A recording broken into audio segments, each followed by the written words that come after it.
일본이 계속 뻘짓을 반복하는 이유는 뭘까요? 아주 간단합니다. 잘못이나 실패를 반성하고 겸허히 받아들이지 않았기 때문에 같은 실수를 반복하게 되는 거죠. 아닌가요? 인간도 그렇습니다. 과거 자신의 잘못이나 실수를 반성하거나 겸허히 받아들이지 않으면 뻘짓을 지속적으로 계속하게 되는 거죠. 강박증이라고 할까요? 자신도 모르게 같은 일을 지속적으로 되풀이하게 되는 겁니다. 초조하고 불안하기 때문에 말이죠. 자신의 실수나 잘못을 반성하고 겸허히 받아들인다면 초조하거나 불안할 필요가 없죠. 그리고 남을 의식할 필요도 없고요. 하지만 그렇지 않을 경우에는 그와는 정반대의 일이 벌어진다고 봅니다. 왜냐하면 혹시라도 그것을 들킬까봐 무의식적으로나 의식적으로 긴장을 하게 되기 때문에 자신도 모르게 과도한 스트레스를 받게 될 수도 있습니다. 결국 이로 인해서 개인이나 사회, 나아가 국가가 히스테리를 일으키는 거죠. 그래서 더욱 집착을 가져오고 그것으로부터 빠져나올 수 없게 되는 겁니다. 그렇기 때문에 과거에서 벗어나지 못한 채 미래로 나갈 수 없게 되는 겁니다.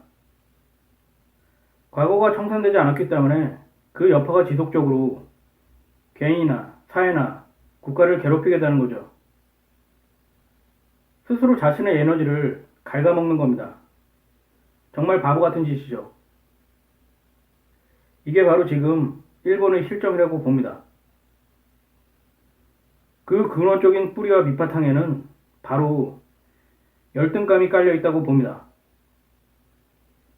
열등감이란 자기 자신이 남보다 부족하거나 못하다는 의식이죠. 한국에 대한 이 컴플렉스가 일본에 뿌리 깊게 남아있다는 것입니다. 그것은 아주 근원적인 것이라고 봅니다. 일본이 국가를 형성하기 이전부터 대륙 한반도에서 건너간 도레인들이 고대 일본의 형성과 발전에 많은 영향을 끼쳤기 때문입니다.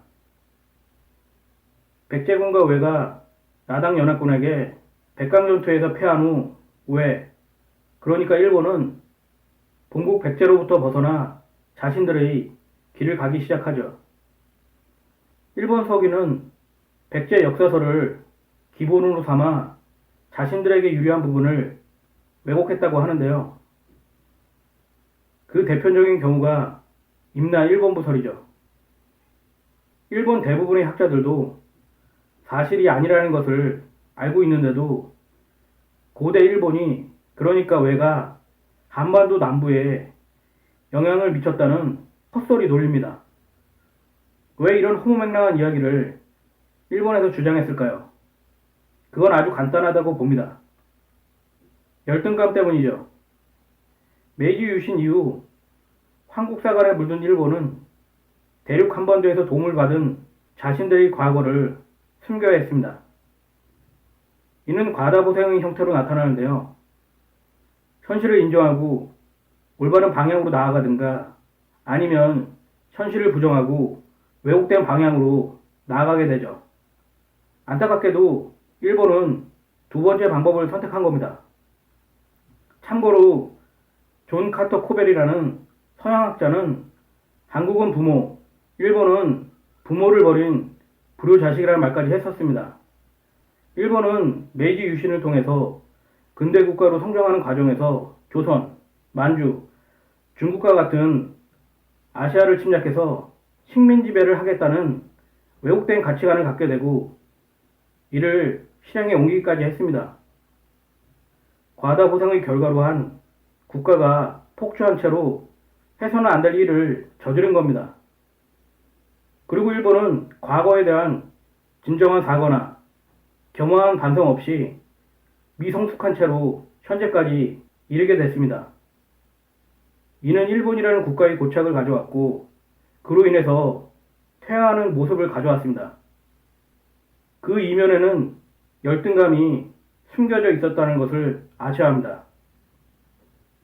열등감을 극복하지 못하면 개인이나 사회나 국가나 퇴행하게 되죠. 열등감을 극복하는 길은 자신을 부정하거나 왜곡하는 것이 아니라 있는 그대로 현실을 받아들이는 데서 시작하는 겁니다. 그래야지만 올바른 방향으로 나갈 수 있습니다. 지금 일본이 뻘짓을 계속하는 건 정말 멍청한 짓입니다. 그런 어린아이와 같은 응석이 더 이상 통하지 않는 시대가 됐기 때문입니다.